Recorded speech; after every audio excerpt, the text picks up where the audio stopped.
Well, it's the 25th anniversary of the Vietnam Veterans Memorial in Washington, D.C. And here in Sioux City, one of 23 cities will actually have the chance to bring a replica of that wall here to the community. And joining me to talk more about this wall is Bob and Mary. Thanks for being with us today. And now, Mary, why don't you tell me more about what this replica is and why you're actually bringing it to this community? The wall in Washington, D.C. is known for the healing legacy. What it really did was bring Americans together after what was a very controversial era. And so we wanted to bring the traveling replica from the Vietnam Veterans Memorial Fund, which is called The Wall That Heals. And what it does is brings that healing legacy to communities all over the country. It has for many years now.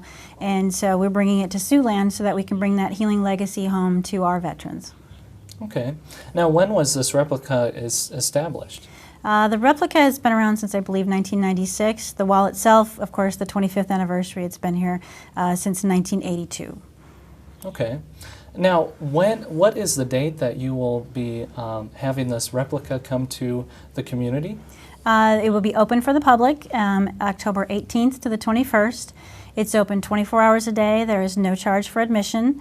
So if people want to come during the day, we have a couple of different ceremonies. And then it's also open at night, which is oftentimes when some of our Vietnam veterans want to come when it's quiet and they can be there to be with their fallen comrades.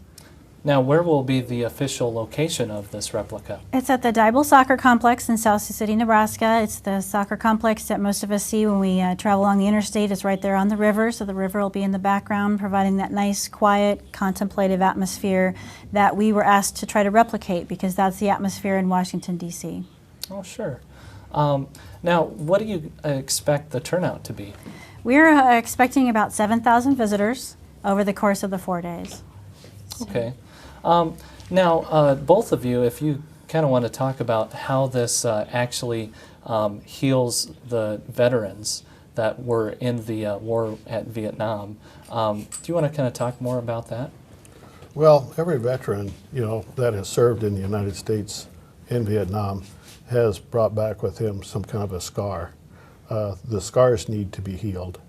And to do this, it gives the veterans a place to go and be with their friends, if they had friends that were on the wall that they were buddies with, and share a nice moment with them.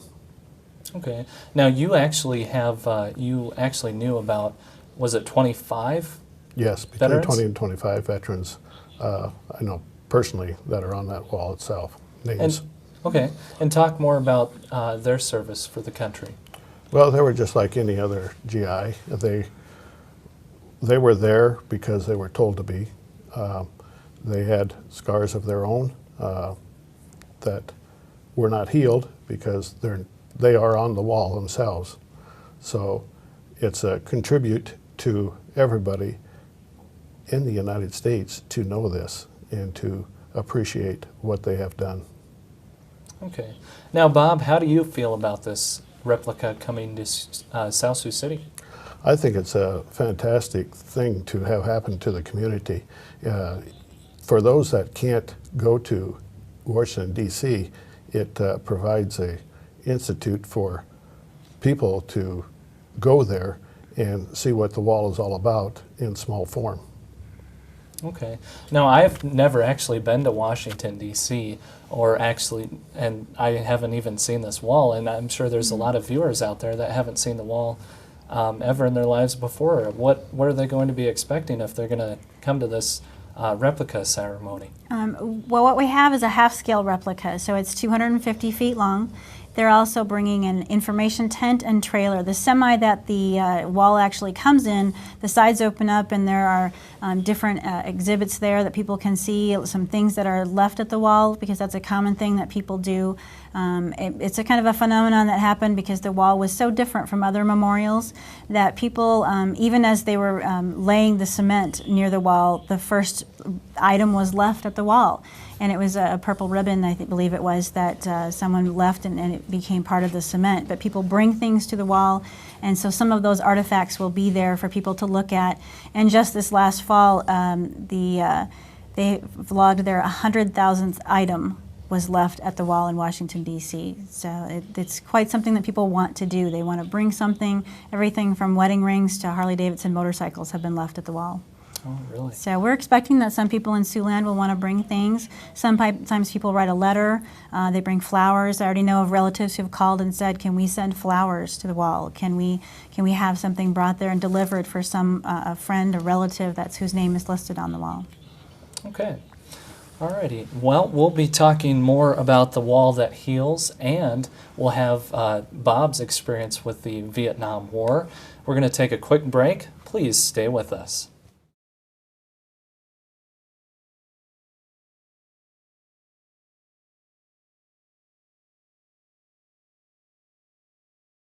On October 18th, all of Siouxland will have the opportunity to see a replica of the wall that heals. And this is actually a historical event for Sioux City. Again, one of 23 cities will have the opportunity to see this replica of the Vietnam Veterans Memorial, and that again is coming to Siouxland on October 18th and will run 24 hours a day through the 21st of October, so that's actually coming up pretty soon. And that will be located at the Dible Soccer Complex in South Sioux City.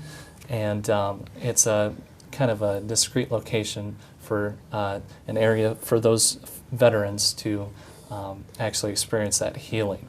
And so we were talking with Bob and Mary, and they join us again for the second part, and we're going to get more into Bob's experience with the Vietnam War. And Bob, where do you want to start?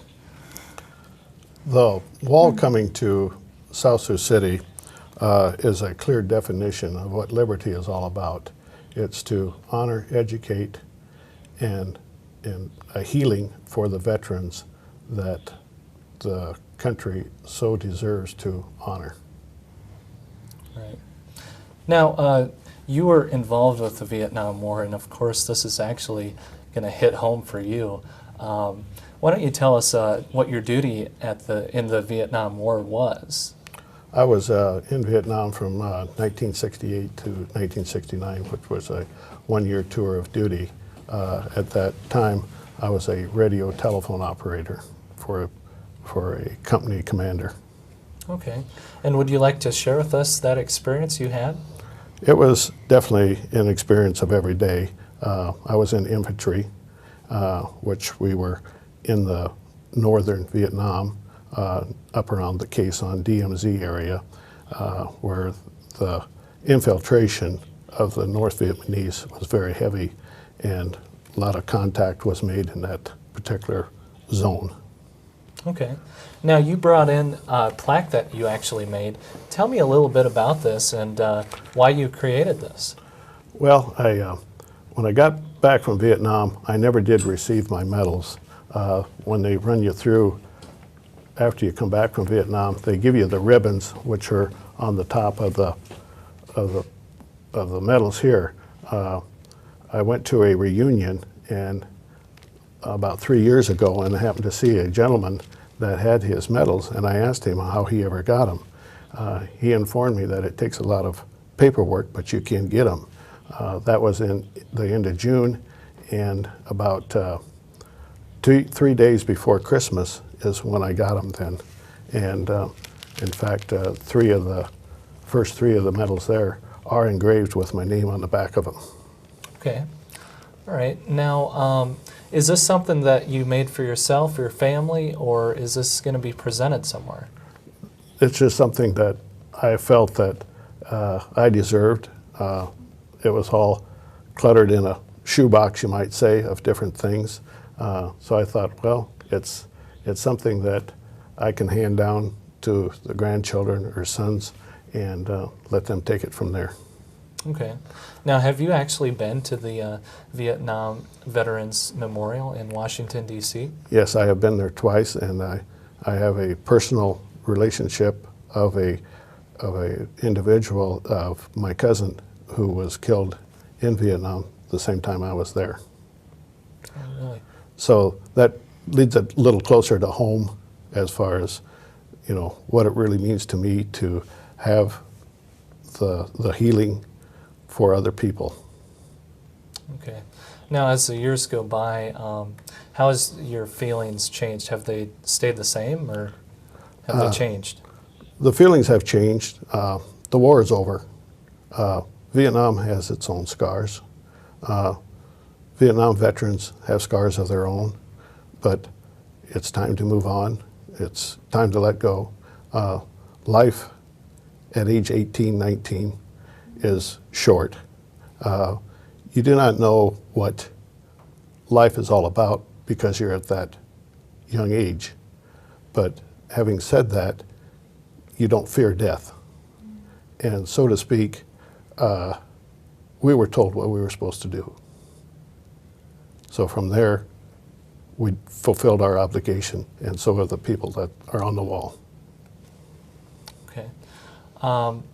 Now, is there anything else you'd like to share with us with the Vietnam War? It was definitely a political war. It showed that we lost the battle, and I think this has a great tendency to work on Vietnam veterans today. What a sacrifice we made. Was it worth it? So today, yes, it is a big answer to be made. Was it worth it? Nobody will ever know. Very interesting story. Now, with this wall coming to Sioux City, how do you think the veterans that went to Vietnam, how do you think they'll react to something like this? It's just like the Veterans Wall at Washington D.C. I was quite amazed at that because I just visited that this last year, and also people that I was in the Army with over in Vietnam because we had a reunion there. And at this point, there is a lot of scars to be healed yet today. And I think primarily it is because of the individual himself that responds differently to the war and what his position was in the war and what he was doing. Okay. Alrighty. Hey, thanks so much for coming in, you guys. Really appreciate your story, Bob. And Mary, thanks again for being with us today. And again, all of Sioux City will have this opportunity to experience a lifetime experience. 1 in 23 cities will have the opportunity to see a replica of the Vietnam Veterans Memorial coming to Siouxland, South Sioux City that is, on October 18th. 24 hours a day, you can share some time with this memorial through the 21st. Once again, at the Dible Soccer Complex in South Sioux City. I'm Tony Ulrich with an exclusive here on Siouxland Community Media. This has been another edition of Focus on the Community.